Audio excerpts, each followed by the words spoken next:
जीवन में विज्ञान का होना बहुत ज़रूरी है। विज्ञान के बगैर हम कुछ नहीं कर सकते। आज इसलिए हम विज्ञान के ही एक विषय पर बात करेंगे। Do Vedas teach that earth has foundation support pillars? क्या वेदों में ये बकवास बात कहा गया है कि पृथ्वी और आकाश के नीचे स्तंभ है, खंबा है या स्तंभ हैं? अक्सर जो ईसाई होते हैं वो हमेशा मुसलमानों के खिलाफ लड़ते रहते हैं। पूरे विश्व में जब से ये दोनों मज़हब आए हैं ये आपस में एक दूसरे से लड़ रहे हैं।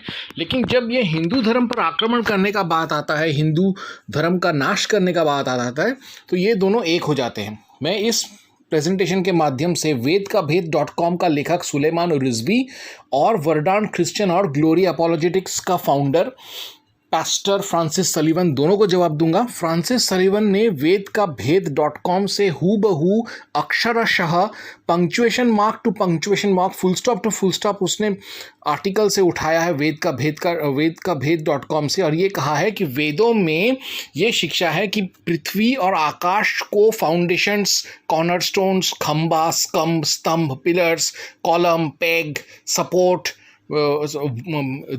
दीवार, इनके ऊपर टिकाया हुआ है। उन्होंने थोड़ा सा भी नहीं सोचा, पूरा वर्ड टू वर्ड फ्रांसिस सलीवन ने सुलेमान रिजवी का पॉइंट्स को उसने प्लेजियराइज किया है। और इन मुसलमान जिहादी और ईसाई जिहादी दोनों ने अपने तर्क को रखने के लिए उन्होंने ब्रिटिश और यूरोपियन इंडोलॉजिस्ट जैसे सर राल्फ थॉमस हॉचकिन ग्रिफिथ और सर होरेस हेमान विल्सन के गलत ट्रांसलेशंस का इन्होंने सहारा लिया है। ये दोनों अंग्रेज जो थे, ये लोग संस्कृत के बारे में इनका ज्ञान शून्य था, ज़ीरो था, और दोनों ही फिरंगी बॉर्डन्स चेयर कमेटी के सदस्य थे, जिस कमेटी का एक ही लक्ष्य था वेदों और हिंदू शास्त्रों का गलत तर्जुमा करना, गलत ट्रांसलेशन करना और हिंदुओं को हीन भावना से ग्रस्त करके शनह शनह संपूर्ण भारत हिंदुस्तान का ईसाईकरण करना। तो इसी उद्देश्य से उन्होंने वेदों और शास्त्रों का गलत ट्रांसलेशन किया है। और साथ ही साथ इसी वेदकाभेद.com और फ्रांसिस सलीवन जैसे ईसाई और मुसलमान जिहादियों ने कुछ एक वामपंथी हिंदी साहित्यकारों का भी उन्होंने उल्लेख किया है, जहां पर इन वामपंथी हिंदी साहित्यकारों ने विल्सन और ग्रिफिथ के ही तर्जुमाओं को हिंदी में अनुवाद किया है। उन्होंने ऐसा किया है ताकि वो दिखा सके कि भाई देखो, तुम्हारे तथाकथित हिंदू, क्योंकि ये ईसाई वामपंथी लेखकों का नाम तो हिंदू ही रहता है, तो लोग देखेंगे सोचेंगे कि भाई किसी पंडित ने दिया तो सही होगा। खैर, मैं इस बात को नहीं मानता, क्योंकि अथर्ववेद 12.1.52 में आता है, यस्यां कृष्ण मरुणं च संहिते अहोरात्रे विहिते भूम्यामधि वर्षेण भूमि पृथ्वी वृता वृता सा नो दधातु भद्रया प्रिये धामनि धानी। वार्षिक गति से वर्ष भर में पृथ्वी सूर्य के चारों ओर चक्र काटकर लौट आती है। अहोरात्रे विहिते प्रतिदिन की गति भी इसी से सिद्ध है। 10,000 BC में ही वेदों में पृथ्वी का रोटेशन और रेवोल्यूशन, यानी सूर्य के चारों तरफ घूमना और अपने ही एक्सिस, अपने ही पोल, अपने ही धुरी पर चक्कर लगाना, इन दोनों पृथ्वी के इन दोनों मोशंस के बारे में, पृथ्वी के इन दोनों गतियों के बारे में वेदों में मालूम था। तो फिर पृथ्वी या आकाश या वायुमंडल या स्वर्ग के नीचे स्तंभ है, खंबे हैं, इसका क्या अर्थ है? क्या ऐसा है वेदों में? हमको ये जानना बहुत ज़रूरी है ताकि हम अपना ज्ञान बढ़ा सके, अपना वैज्ञानिक ज्ञान बुद्धि को भी तेज़ कर सके और इन ईसाई जिहादियों को भी हम सटीक जवाब दे सके। तो इसके लिए हमें श्लोक दर श्लोक हमें पोस्टमार्टम करना पड़ेगा, समझना पड़ेगा, तभी हम इनका असली अर्थ जान सकेंगे और हम अपना पक्ष ईसाई जिहादियों के खिलाफ रख सकेंगे सुदृढ़ता के साथ। तो चलिए एक एक करके हम देखते हैं। और जब भी मैं किसी श्लोक का अर्थ दूंगा तो मैं स्वरों बगैर स्वरों दोनों का दूंगा। तो पहला जो श्लोक है, वो मंत्र है, वो है ऋग्वेद 8.41.10। सबसे पहले हम देखते हैं कि ये स्यूडो संस्कृतोलॉजिस्ट, क्रिश्चियन इंडोलॉजिस्ट यानी नकली संस्कृत के ज्ञाता ईसाई जोकरों ने क्या इसका अर्थ दिया था। Rigveda 8.41.10 in his successive functions he emits his bright rays during day और turns them dark during the night. He measures out the eternal abode and supports them with the pillar of the firmament both heaven and the earth. May all our adversities vanish who after this decree overspread the dark ones with the robe of light. Who measured out the ancient seat who pillared both the worlds apart as the unborn supported heaven. Let all the others die. यहाँ पर इन झूठे अंग्रेज लोगों ने ये बताया कि पृथ्वी और आकाश के नीचे स्कंभ है। अभी अगर हम स्वरों के साथ, जैसे आर्य समाज आज भी वेदों को पढ़ता है और जैसे एक्चुअली वेदों को पढ़ा जाता था, पढ़ना चाहिए, उसका क्या अर्थ है देखिए। यह श्वेतो अधीर नीणी जश चक्रे कृष्णांग अनुव्रता स धाम अर्व्य ममे यह स्कंभेन विरोधसी अजो न ध्याम धारयन मनता मन्य के समय। अर्थ है अनुव्रता कर्मानुसार यह जो वरुण वाच्य परमात्मा श्वेतान श्वेत निर्जिन किरणों को अर्थात दिवस को अधिचक्रे बनाता है और कृष्णान कृष्ण किरणों को अर्थात रात्रि बनाता है, अथवा श्वेतान सात्विक और कृष्णान उसकी विपरीत तामस निर्जिन जीवों का निर्माण करता है। पुनः अनुव्रता कर्मानुसार ही सह वह वरुण पूर्वव्याम आम धाम पूर्व धाम की ममे रचना करता है। यह जो स्कंभेन अपनी महिमा से रोदसी परस्पर रोधनशील ध्यावा पृथ्वी को वि अधार यतु यत भली प्रकार घेरे है, ऐसे ही अजह न ध्याम जैसे सूर्य अपने परितः स्थिति ग्रहों को धारता है, वैसे ही भावार्थ परमात्मा ही दिन रात तथा सात्विक व तामसिक जीवों को बनाता है। यहाँ पे स्कंभेन शब्द का इन लोगों ने स्कंभेन देखा तो सीधा बोल दिया कि पृथ्वी के नीचे आकाश के नीचे स्कंभ है, खंबा है, बल्कि इसका अर्थ ये होता है कि स्कंभेन मतलब होता है अपनी महिमा से, मतलब अपनी जगत के सृष्टा ने अपने सामर्थ्य, अपने मृत्युंजय सामर्थ्य, अपने महिमा, अपने शक्ति, अपने कुव्वत, अपने ताकत, अपने औकात से पूरे पृथ्वी को धरा हुआ है, उसको सपोर्ट दे रहा है, उसको एक आधार दे रहा है। वो ही सपोर्ट है, वही आधार है, वही स्तंभ है। तो निर्गुण ईश्वर ही आधार है पृथ्वी का और आकाश का।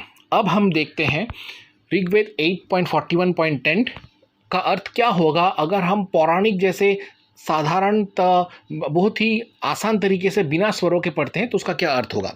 उसका अर्थ तब थोड़ा बदल जाता है। तो उसका अर्थ होता है हमारे शत्रुओं को नष्ट करने वाले वरुण ने अपने व्रतानुसार अपनी किरणों को दिन में श्वेत तथा रात्रि में काली बनाया, तथा जिसने पृथ्वी को उसी प्रकार धारण किया जिस प्रकार आदित्य स्वर्ग आदि को धारण करता है। नहीं, थोड़ा सा शब्दों का हेर फेर है, अर्थों का थोड़ा सा अदल बदल है, क्योंकि एक में स्वरों के साथ पढ़ रहे हैं, दूसरा पदपाठ बिना स्वरों का हो रहा है, लेकिन मूल अर्थ वही है कि जिसने पृथ्वी को उसी प्रकार धारण किया जिस प्रकार आदित्य स्वर्ग आदि को धारण करता है। तो सूर्य जो है वो अपने मैग्नेटिज्म और ग्रेविटी की वजह से, अपने रोशनी की वजह से सारे आकाश गंगा में सारे ग्रहों को चला रहा है।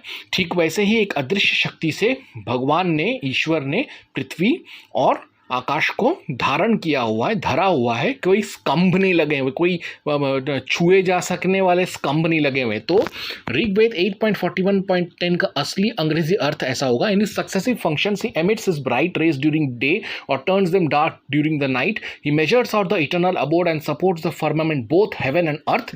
मे all our adversities vanish who after this degree overspread the dark ones with the robe of light. Who measured out the ancient seat who supports both the worlds apart as the unborn supported heaven, let all the others die away।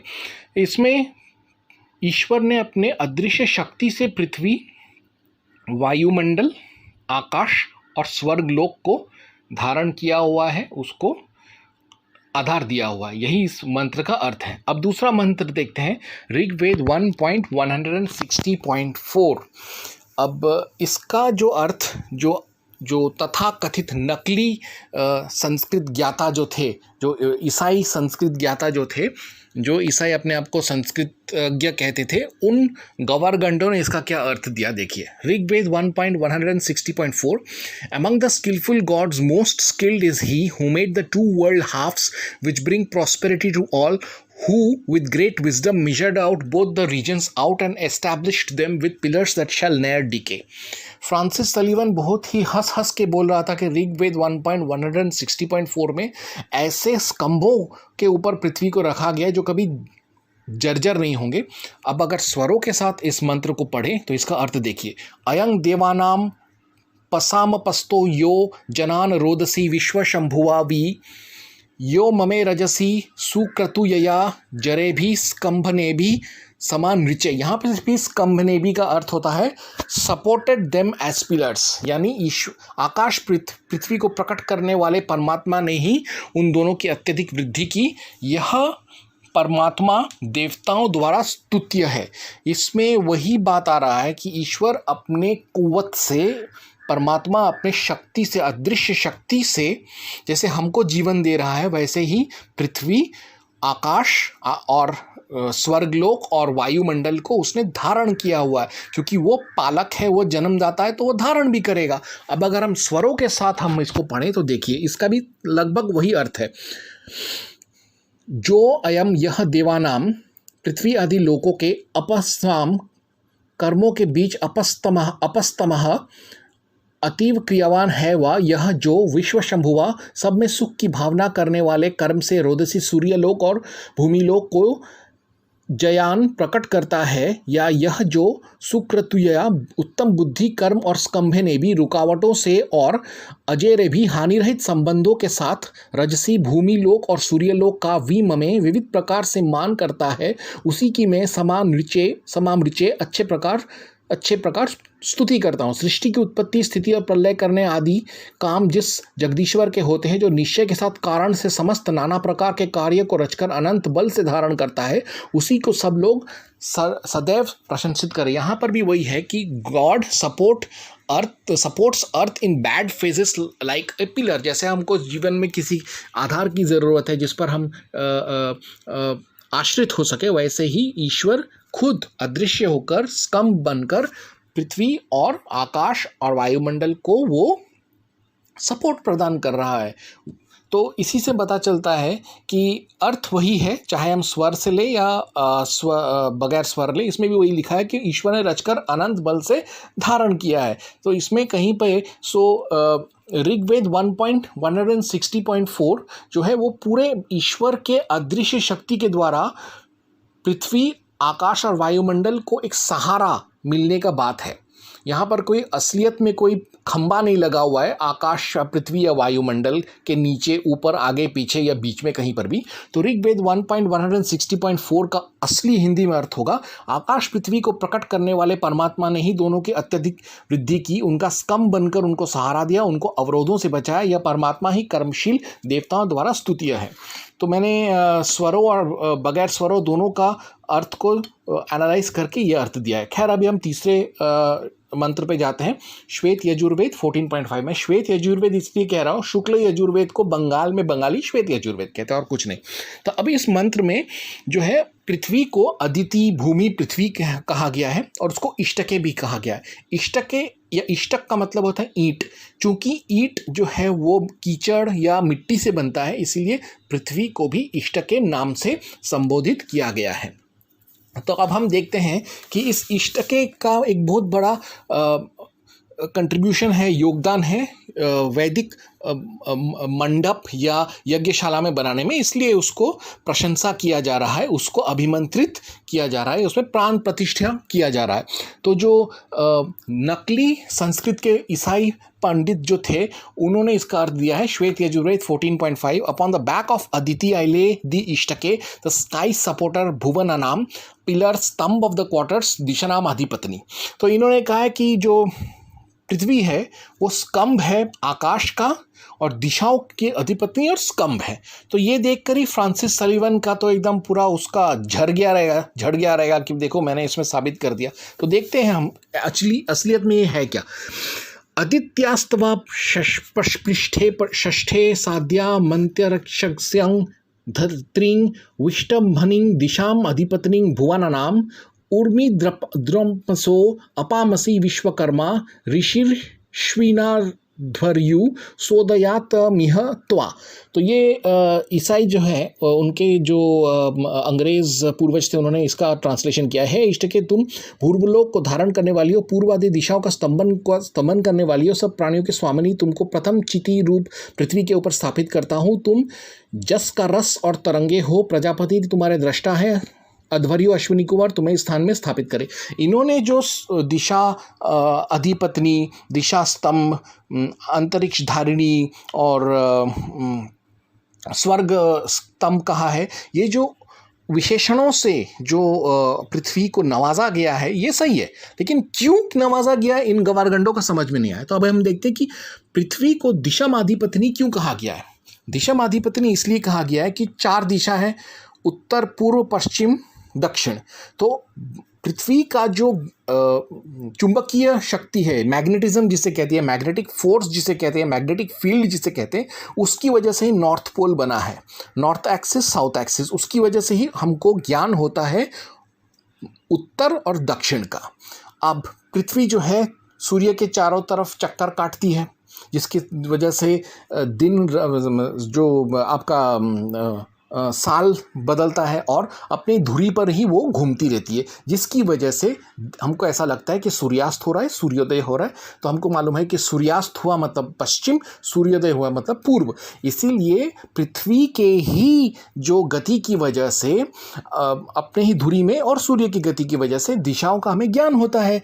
इसीलिए पृथ्वी माता को दिशामाधिपत्नी और दिशास्कंभ कहा गया है। उसी को उन लोगों ने काव्यात्मक तरीके से लिखा है और हमने इसका अन्वेषण किया आज के विज्ञान के हिसाब से। तो इसमें पृथ्वी को या धरती माता को अगर दिशामाधिपत्नी या दिशास्कंभ कहा है, बिल्कुल सही है, गलत नहीं है। अभी हम देखेंगे कि पृथ्वी को इन्होंने भुवनाम या आकाश स्तंभ क्यों कहा है। इसका कारण है पृथ्वी का वजन, पृथ्वी का आकार और पृथ्वी का गुरुत्वाकर्षण का वायुमंडल और आकाश के साथ एक संबंध। हम ये सब जानते हैं कि अगर कोई ग्रह आकार में बहुत छोटा है, बेडौल है, तो उसमें गुरुत्वाकर्षण शक्ति नहीं होता है।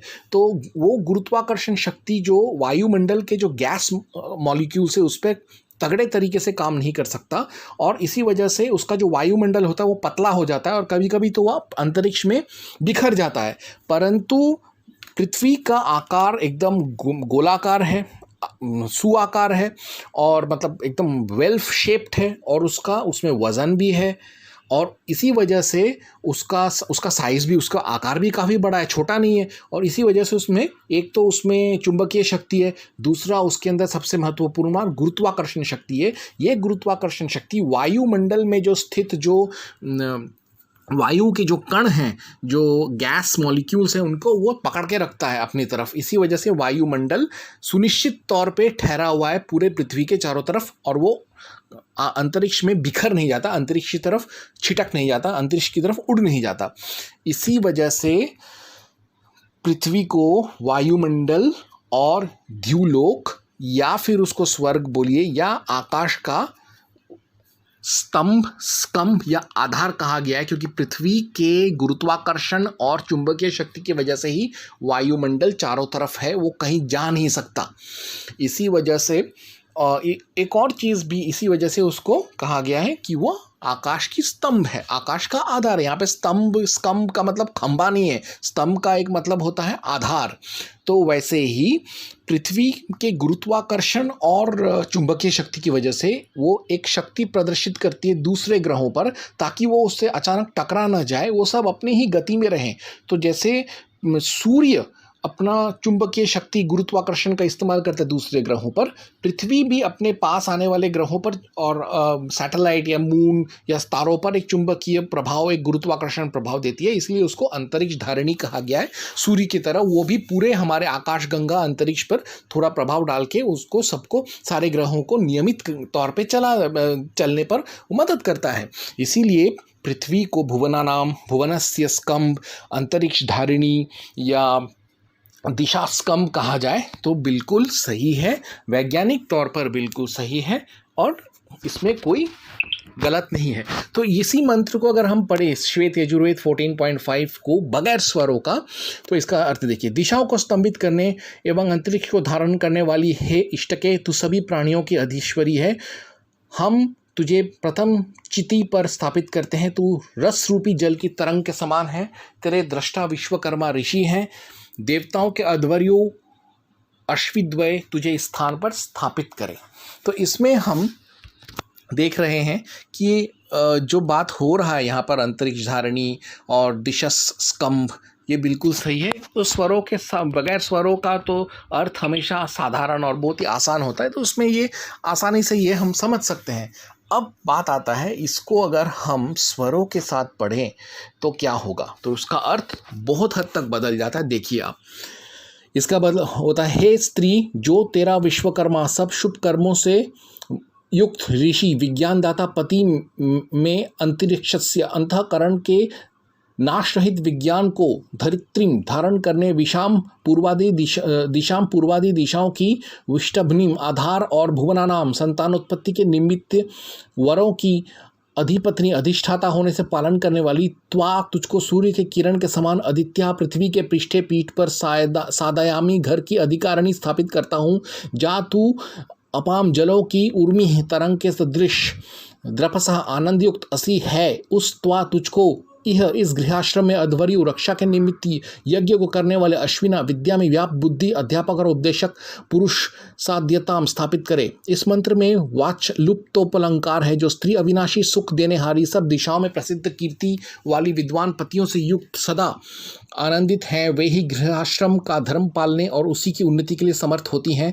13वें अध्याय में जो मधुश्च कहा है, वहाँ से यहाँ तक वसंत ऋतु के गुणों की प्रधानता से व्याख्यान किया है, ऐसा जानना चाहिए। देखिए, स्वरों और बगैर स्वरों के पढ़ने में क्या तात्पर्य, इसमें देखिए, इसमें अगर हम स्वरों के साथ पढ़ेंगे तो इसमें कोई विज्ञान नहीं, इसमें एक बहुत ही गहन सामाजिक या यूं कहे स्त्रीवादी नारीवादी संदेश मिलता है। और इस चीज़ को आर्य समाज पकड़ता है, मानता है, क्योंकि आर्य समाज जिस समय था उस वक्त नारियों का जो स्थिति था काफ़ी दयनीय था, इसलिए उन्होंने नारीवादी अर्थ को ज़्यादा तवज्जो दिया है और उसी को वो लोग छापकर उसी को लोग मानते हैं। और इसका जो वैज्ञानिक अर्थ है वो पौराणिक लोग मानते हैं।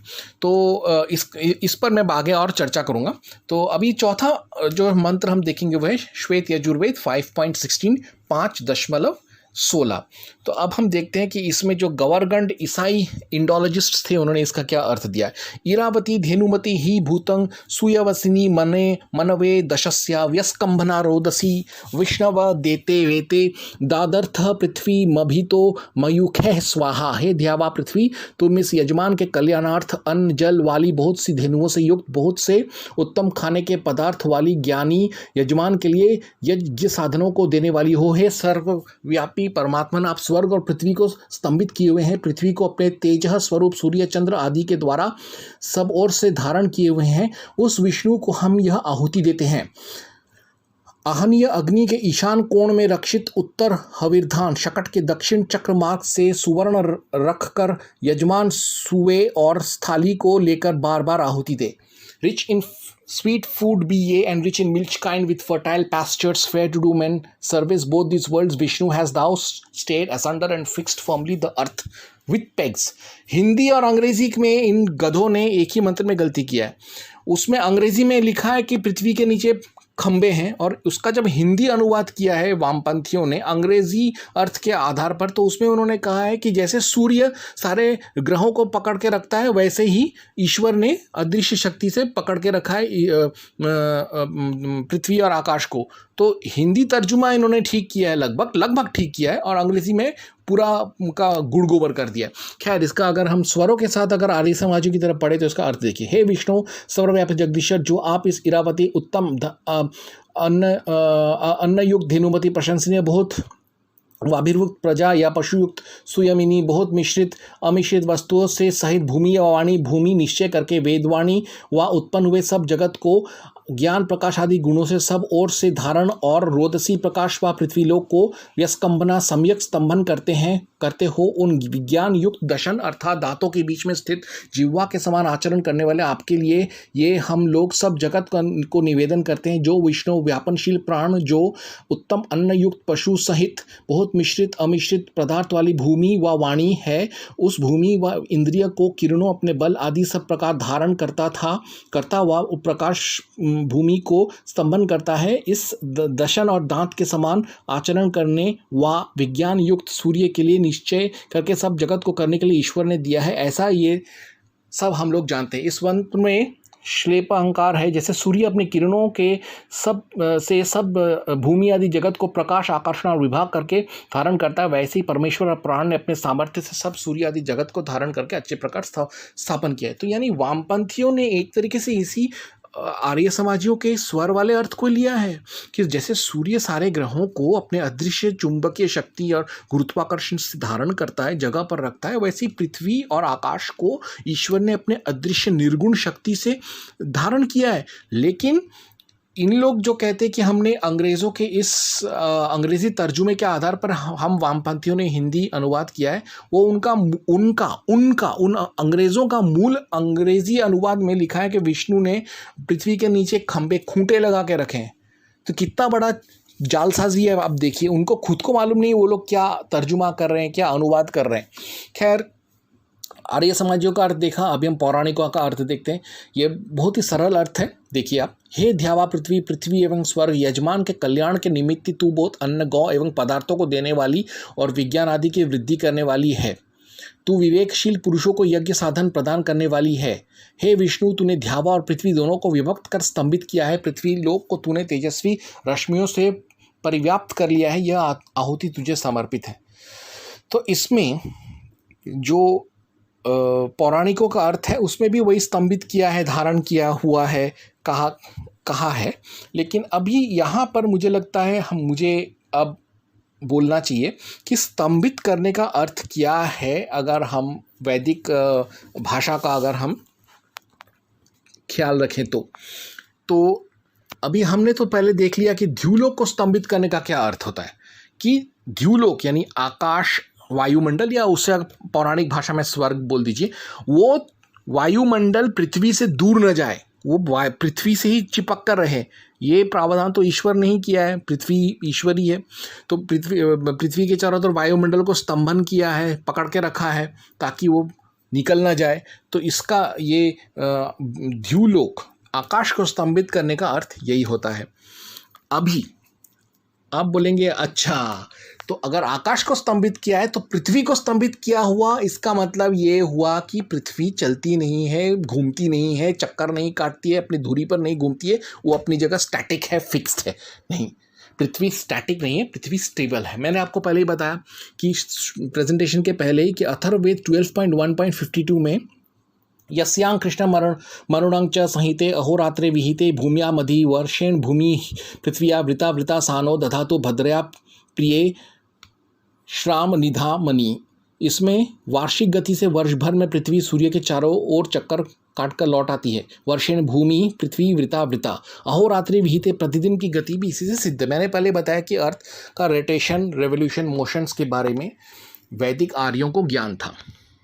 तो अब जब वेद में ये लिखा गया है कि इसी घूमती हुई, चक्कर काटती हुई पृथ्वी को स्तंभित करें, तो इसका मतलब होता है पृथ्वी के सतह को बेकार का हिलने डुलने, ट्रेम्बलिंग या अर्थक्वेक से बचाना, या लैंडस्लाइड्स से बचाना। देखिए, इसका मैं झूठ नहीं बोल रहा हूँ, मैं आपको प्रमाणित करके बताता हूँ। ऋग्वेद 2.12.2 में विश्व का पहला अर्थक्वेक के बारे में जिक्र है। यह पृथ्वी वयधमाना मद्र हिंद्र, जिसमें गृत्समद पूजा कर रहा है कि हे इंद्र देवता, तुम अर्थक्वेक्स यानी भूमिकंप मत करो। हम जानते हैं कि यंग अर्थ या अर्ली अर्थ, जब पृथ्वी नया नया बन रहा था तो उसका सतह बहुत ही पतला था, उसका सतह बहुत ही विस्कस था, वोलाटाइल था। जगह जगह अर्थक्वेक्स हो रहे थे, टेक्टोनिक लैंड शिफ्ट्स हो रहे थे, वोल्केनिक इरप्शंस हो रहे थे। कहीं कहीं पर तो लावा ही लावा था, ज़मीन के नाम पर लावा ही था, और नए नए पहाड़ बन रहे थे। तो इन सब चीज़ों से बचने के लिए पृथ्वी को स्तंभित करना, या उसको उसका गति तो चले लेकिन उसको स्टेबल करना, स्टैटिक नहीं करना, स्टेबल करना। मतलब वो गति कर रही है, सूर्य के चारों तरफ चक्कर काट रही है, अपने धुरी पे चक्कर काट रही है, घूम रही है, लेकिन तब भी वो एक स्टेबिलिटी आए। तो इसीलिए ऋग्वेद 2.12.2 में कहते हैं, यह पृथ्वी व्यथमान हृदंग यह पर्वतान प्रकूपत्पितांग अस्मणात् यो अंतरिक्षं विममे वरियो योध्यामस्तभनाथ स जनास इंद्र। भूकंपों से कांपती हुई इस पृथ्वी को हे मनुष्यों, इंद्र ने दृढ़ आधार प्रदान किया तथा आग उगलते पर्वतों को स्थिर किया, बृहद आकाश को मापा और अंतरिक्ष को धारण किया। ये देखिए आप यहाँ पर अंतरिक्ष को भी धारण कर रहा है, आकाश को भी धारण कर रहा है और पृथ्वी को स्तंभित कर रहा है, यानी वो घूम रही है सूर्य के चारों तरफ, अपने धुरी पे चक्कर काट रही, लेकिन वो बेकार का हिलडुल नहीं रही है, कांप नहीं रही है। इसी का अर्थ होता है स्तंभन करना।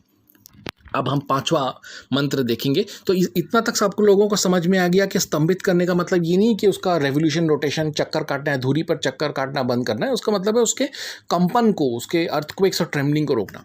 खैर श्वेत यजुर्वेद 1.19 में वापस वही दिवस कंभ के बारे में बोला है। तो अगर हम बिना स्वरों का अगर देखें तो उसका अर्थ ऐसा होता है, शर्मा स्व धतु रक्षो वधूता अरातयो दित्यास्तव गसी प्रतित्वादि तिर्वेत्ति धृष्णासी पर्वती प्रति त्वादित्यास्त्वगे त्ववेत्तः दिवः स्कंभनिरसी धिषणासी पार्वती प्रति त्वा पर्वती वेत्तु। शिला धारण करने में समर्थ कृष्णाजिर में धूल और तिनका रूप जो मैल छुपा था वह दूर हो गया।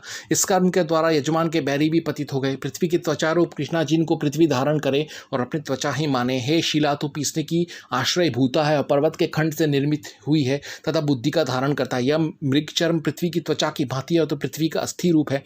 इस प्रकार जानता हुआ तू सुसंगत हो। हे शमिया, तू स्वर्गलोक को धारण करने वाली, इसलिए तुम समर्थ हो। हे शिला लोड़े, तू पीसने के व्यापार में कुशल है और पर्वत से उत्पन्न शील के पुत्री के रूप में, इसलिए माता के समान यह शील तुझे पुत्र भाव से अपने हृदय में बसा। इसमें सील बट्टा, पत्थर और उखल मूसल और शमिया वृक्ष जो है उसके लकड़ी से पूजा पाठ का ईंधन का प्रबंध होता था। इसीलिए इसमें शमी को कहा गया है कि तू स्वर्गलोक को धारण करने वाला है, यानी उसके लकड़ियों से ही पूजा पाठ होता है, यज्ञ होता है। इसीलिए स्वर्ग को उसी ने धारण किया है, स्वर्ग और धर्म को उसी ने धारण किया है। इसका मतलब ये नहीं है कि पूरा दुनिया या आकाश जो है शमी वृक्ष के ऊपर टिका हुआ है, ये नहीं। इसका मतलब ये होता है कि यज्ञ के द्वारा, पूजा पाठ के द्वारा जब तप के में जो लकड़ी को जलाते हैं वो शमी का होता है। तो शमी के लकड़ी की वजह से ही धर्म कर्म चल रहा है, इसीलिए धर्म कर्म चल रहा है।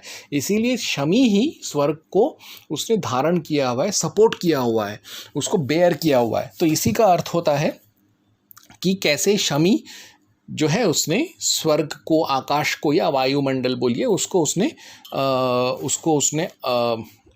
एक आधार दिया है, उसको उसने सहारा दिया है। तो अभी जैसे अगर मैं कहूँ कि मैं मेरे परिवार का आधार हूँ, स्तंभ हूँ, स्कंभ हूँ, बुनियाद हूँ, आधारशिला हूँ, नींव का पत्थर हूँ, तो इसका रीढ़ की हड्डी हूँ, इसका मतलब ये नहीं हुआ कि मेरे परिवार का कोई स्तंभ, मैं खंबा हूँ या कोई रीढ़ का हड्डी है मेरे परिवार का जो कि मैं हूँ, नहीं, या कोई दीवार हूँ मैं, नहीं। इसका मतलब ये होता है कि मैं मेरे परिवार का सहारा हूँ और मैं मेरे परिवार का इकलौता कमाने वाला व्यक्ति हूँ। ठीक वैसे ही यहीं पर भी शमी का अर्थ यही होता है। खैर श्वेत यजुर्वेद 1.19 जो है वो कुछ और ही अर्थ लेते हैं, क्योंकि वो लोग उनका पद पाठ बदल जाता है, क्योंकि वो लोग स्वरों के साथ पढ़ते हैं, तो उसका अर्थ तब कुछ और होता है। देखिए, हे मनुष्यों, तुम लोग जो यज्ञ, शर्म, सुख का देने वाला असी है और अदिति नाश रहित है तथा जिससे रक्षा, सुख और दुष्ट स्वभाव युक्त मनुष्य, अवधूतम, विनाश को प्राप्त तथा अरातय, दान आदि धर्मों से रहित पुरुष, अव्यूतः, नष्ट असी होते हैं। और जो आदित्य, अंतरिक्ष का पृथ्वी के त्वचा के समान असी है, त्वा उसे प्रतिवेत्तु जानो। और जिस विद्यारूप उक्त यज्ञ से पर्वती, बहुत ज्ञान वाली, दिवह, प्रकाशमान सूर्यादि लोकों की स्कंभिनी, रोकने वाली असी है तथा पार्वती, मेघ की कन्या अर्थात पृथ्वी के तुल्य, धिषणा, वेदवाणी असी है। आदित्य, पृथ्वी के त्वक, शरीर के त्वच विस्तार को प्राप्त होती है, त्वा उसे प्रतिवेतु, यथायुक्त जानो। और जिस सत्संगति रूप यज्ञ से पर्वती, उत्तम ब्रह्म ज्ञान प्राप्त करने वाली धीषणा, ध्यो अर्थात प्रकाश रूपी बुद्धि असी प्राप्त होती है, त्वा उसे भी प्रतिवेत्तु जानो। मनुष्य को अपने विज्ञान से अच्छी प्रकार पदार्थों को इकट्ठा करके उनसे यज्ञ का अनुष्ठान करना चाहिए, जो कि वृष्टि व बुद्धि का बढ़ाने वाला है। वह अग्नि और मन से शुद्ध किया हुआ सूर्य के प्रकाश को त्वचा के समान सेवन करता है। इसमें सोलार थेरेपी, सन थेरेपी के बारे में कहा गया है। इसमें भी वापस कम का मतलब है धारण करना, इसको रोकना, मतलब यहाँ पे रोकना का इसका पूरा मंत्र का ही अर्थ बदल जाता है अगर हम स्वरों के साथ पढ़े तो। इसमें बेसिकली यही है कि विज्ञान से तुम यज्ञ का विज्ञान जानो, पदार्थों का विज्ञान जानो, एलिमेंट्स का विज्ञान जानो और अपने जीवन को सफल बनाओ। स्वरों के साथ अगर हम पढ़ेंगे तो इस मंत्र का यही अर्थ होता है। और अगर बिना स्वरों के पढ़े तो मैंने आपको बताया शमी वृक्ष का इस पूरे यज्ञ कर्म में शमी वृक्ष का महत्व, शमी वृक्ष के लकड़ी का महत्व का दर्शाते हुए उसको धर्म और यज्ञ और आकाश यानी स्वर्ग या वायुमंडल का आधार कहा गया है। तो इस मंत्र में भी हम देखते हैं कहीं पर भी आकाश के नीचे कोई खंबे लगे हुए नहीं है, ऐसा कोई भी दूर दूर तक भी इसका कोई अर्थ नहीं है। तो सारे मंत्र मैंने आपको बताए जिस पर फ्रांसिस सलीवन, ग्लोरी एपोलोजेटिक्स और वर्डांट क्रिश्चियन वाला और उसका बाप डॉक्टर सुलेमान रिजवी, वेदकाभेद.com का लेखक, उन लोगों ने जो जो 4-5 मंत्र बताए उन सारे मंत्रों में मैंने साबित करके बता दिया कि कहीं पर भी वेद में ये नहीं लिखा कि पृथ्वी, आकाश, स्वर्ग, ध्युलोक या वायुमंडल के आगे पीछे, ऊपर नीचे, आजू बाजू, दाएं बाएं, मध्य में कोई खंबा, स्तंभ, दीवार, पिलर लिखा हुआ हो। अभी जो आप पूछेंगे कि ये ईसाई, यूरोपियन, ब्रिटिश इंडोलॉजिस्ट्स ने अर्थ पिलर्स में स्तंभों का इन्होंने गलत तर्जुमा डाला क्यों वेदों में? जब वेदों का ट्रांसलेशन कर रहे थे, वेद में तो ये लोग छेड़खानी नहीं कर सकते, लेकिन उसका अर्थ लिखते समय, हिंदी और अंग्रेजी में अर्थ लिखते समय इन्होंने खंबा क्यों लिखा? इनको पता था कि हिंदू लोग धीरे धीरे अंग्रेजी सीख रहे हैं, बाइबल भी पढ़ रहे हैं, और ख़ास तौर से वो हिंदू जो राष्ट्रवादी हैं जैसे आर्य समाजी और दूसरे हिंदू ऑर्गेनाइजेशंस हैं, आरएसएस हुआ, विवेकानंद मिशन हुआ, वो लोग धीरे धीरे अंग्रेजी में मास्टर होके बाइबल पढ़ रहे हैं। तब उनको बाइबल के वो सारे वचन मिलेंगे जिसमें लिखा है कि पृथ्वी के अंदर, पृथ्वी के ऊपर, पृथ्वी के नीचे खंबे हैं, आकाश के नीचे खंबे हैं। तो अपने धर्म की किरकिरी ना हो, ईसाइयत की किरकिरी ना हो, इसीलिए इन ईसाई, यूरोपियन, अंग्रेज, फिरंगी इंडोलॉजिस्ट्स ने जानबूझकर वेदों का अर्थ लिखते समय, तर्जुमा लिखते समय, वेदों में तो ये गड़बड़ी नहीं कर सके, इसलिए उसका ट्रांसलेशंस करते समय उन्होंने लिख दिया कि वेद में लिखा है कि पृथ्वी के नीचे खंबे हैं, ताकि जब हिंदू कल अगर कोई बोले तेरे बाइबल में लिखा है कि पृथ्वी के नीचे खंबे हैं, तब वो लोग बोलेंगे नहीं नहीं ये तो तुम्हारे वेद में लिखा हुआ है, और अपने ईसाइयत का इज्जत बचा देंगे। लेकिन सत्य बात यह है कि आज अगर बाइबल पढ़ेंगे हिंदी में तो उसमें जितने भी वचन हैं जिसमें पृथ्वी और आकाश के नीचे खंभों का जिक्र है बाइबल में, वो हिंदी और प्रादेशिक भाषाओं के बाइबलों से हटा दिया गया है। लेकिन अंग्रेजी भाषा के बाइबलों में आप दुनिया के किसी भी कोने में चले जाइए, किसी भी बाइबल संप्रदाय में चले जाइए, आपको अभी भी अंग्रेजी बाइबल में ऐसे वचन मिलेंगे, ओरिजिनल वचन मिलेंगे जिसमें पृथ्वी और आकाश के नीचे खंबे हैं। जैसे साल्म्स 102.24-27 में लिखा है, in the beginning you laid the foundations of the earth. मैं पूरा वचन नहीं पढ़ूंगा, सिर्फ उसमें से वही पार्ट दिखाऊंगा, सुनाऊंगा आपको जिसमें खंबे के बारे में लिखा हुआ है पृथ्वी और आकाश के नीचे बाइबल में। देखिए Psalm 75.3, the earth and all the inhabitants thereof are dissolved, I bear up the pillars of it, सेला।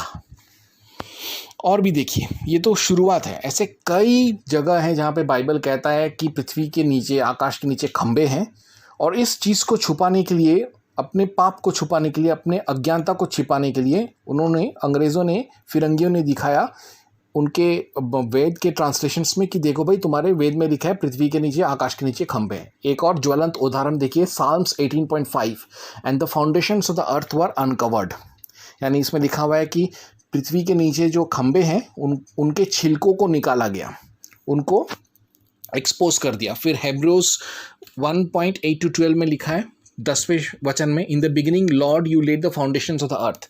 इसमें कहा गया है कि यहोवा ने अपने हाथों से पृथ्वी के हिले डुले नहीं, इसलिए उसको आधार देने के लिए उसके नीचे खंबे लगा दिए। और भी बहुत सारा ऐसा सियापा है, अगर बाइबल ठीक से पढ़ेंगे तो आप खुद ही समझ जाएंगे। हिंदी बाइबल में इन सब एम्बैरसिंग वर्सेस को छुपाया गया है, लेकिन अंग्रेजी में पढ़िए मज़ा आएगा। 1 सैमुएल 2:8 में लिखा है, for the foundations of the earth are the Lord's on them he has set the world. इसमें लिखा है पूरा तौर पे कि पूरे कायनात के नीचे, पृथ्वी के नीचे खंबे हैं जो ईश्वर, माने उनके ईश्वर, ईसाई खुदा ने अपने हाथों से लगाकर फिट करके दिया है, एक प्लम्बर या कारपेंटर की तरह। और भी देखिए 2 Samuel 22:16, the foundations of the world were discovered. यानी इसमें लिखा हुआ है कि लोगों ने, पृथ्वीवासियों ने जाकर पृथ्वी के नीचे लगे खंभों को खोज निकाला और देखा भी उसको। मतलब ये किस तरीके का चुतियापा बाइबल में है, किस लेवल का इरेशनैलिटी बाइबल में है, आप देखिए। फिर जॉब 26:11 में लिखा है कि the pillars of haven tremble. अभी आपने पृथ्वी के नीचे खंबे देख लिए, अभी आप आकाश, वायुमंडल, स्वर्ग के नीचे खंबे भी देख लीजिए, जिसको कभी कभी यहोवा गुस्से में आकर हिलाता भी है। अभी वो खंबा हिलाता है कि कुछ और ही पकड़ के हिलाता है, वो तो भाई यहोवा जाने और ईसाई जाने, लेकिन कुछ तो हिलता है, ठीक है, खंबे जैसा कुछ तो हिलता है। फिर जॉब 38:4 में लिखा है, where was thou when I laid the foundation of the earth. इसमें यहोवा खुद कहता है कि मैंने पृथ्वी के नीचे खंबे लगाए हैं, स्तंभ लगाए हैं, स्कंभ लगाए हैं। तो ये हो गया असलियत। और भी है ऐसे, बाइबल में कई वचन हैं, मैंने कुछ ही बाइबल के वचनों को लिया है, क्योंकि पढ़ते पढ़ते दिमाग थक जाता है इनका चुतियापा सुन सुन कर, पढ़ कर। फिर जॉब 38:13 में भी वही बात है। आइज़ाया 24:18 में लिखा है, and the foundations of the earth do shake. यानी जब पृथ्वी के नीचे के खंबे हिलते हैं तो पृथ्वी में भूकंप आता है, भूचाल आता है, लैंड भूस्खलन होता है और वोल्केनिक इरप्शंस होते हैं, ज्वालामुखी फूटता है। आइज़ाया 13:13 में लिखा है, the end the earth will be shaken out of its place. यहोवा यहाँ पे धमकाता है कि मैं पृथ्वी के खंभों को अपने उनकी जगह से हिला दूंगा, तुम्हें सज़ा देने के लिए, तुम्हें मज़ा चखाने के लिए। ये है इनका यहोवा, जो ऐसे अज्ञानता की, अवैज्ञानिक धमकियों से अपने मंदबुद्धि लोगों को डराता है। प्रोवर्ब्स 8:29 देखिए, when he appointed the foundations of the अर्थ। यहाँ पर तो वो पृथ्वी के नीचे खंभों को, जैसे एंजल्स होते हैं या जो फरिश्ते होते हैं, उनको वो फाउंडेशन बना देता है, पृथ्वी का खंबा बना देता है, पृथ्वी का जीते जागते फरिश्तों को निर्जीव खंबा बना दिया। तो मैं ये कहना चाहता हूँ कि ये जो खंबा खुंबा जो बात है, ऐसी चीज़ों पर आप यकीन मत करिए। ईसाई जो होते हैं वे हमेशा डबल टंग होते हैं, दो मुँहा होते हैं वेद और शास्त्रों के बारे में। वो एक तरफ अपने बाइबल के चुतियापा को छुपाएंगे और वेद के विज्ञान को गलत साबित करेंगे, उसको गलत तरीके से पेश करेंगे, छुपाएंगे। लेकिन मेरा ये पर्सनल तजुर्बा है कि आप वेदों को जब पढ़ते हो, किसी भी शास्त्र को पढ़ते हो, तो उसका स्वरों के साथ वैदिक तरीके से पढ़ो, बिना स्वरों के साथ पौराणिक तरीके से पढ़ो, और हो सके अगर ज़रूरत पड़े तो तांत्रिक तरीके से भी पढ़ो। तभी आपको पूरा 360 डिग्री समझ में आएगा, बहुआयामी अर्थ समझ में आएगा वेदों का, ग्रंथों का, शास्त्रों का और मंत्रों का। तभी आपको उनके अंदर का जो गूढ़ विद्या है, विज्ञान है, ज्ञान है या सामाजिक संदेश है, वो आपको समझ में आएगा। इस तरीके से आप शास्त्रों को पढ़ो और कह दो बाइबल दूर रहे, बाइबल गया झंड मारने, बाइबल और उसके विचारों को आप बिल्कुल कबूलो मत।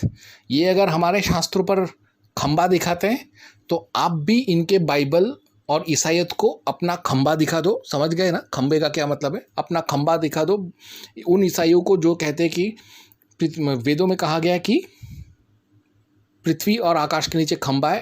ऐसे दुष्प्रचार करने वाले ईसाइयों को अपना खंबा उनको दिखा दो। समझ गए? और अपने ही धर्म पर रहो। इन नक्सलियों और गे भीम आर्मी वालों को मत मानो। हिंदू धर्म का पताका हमेशा ऊंचा रहना चाहिए। तभी ऊंचा रहेगा जब आप धर्म पर रहेंगे, धर्म पर अडिग रहेंगे, ईसाइयत से दूर रहेंगे, ईसाइयत को अपने से दूर रखेंगे और धर्म की रक्षा करेंगे। क्योंकि हमेशा याद रखिए, धर्मो रक्षति रक्षितः, जो धर्म की रक्षा करता है, धर्म उसकी रक्षा करता है। जय हनुमान, जय हनुमान, जय हनुमान, जय हनुमान।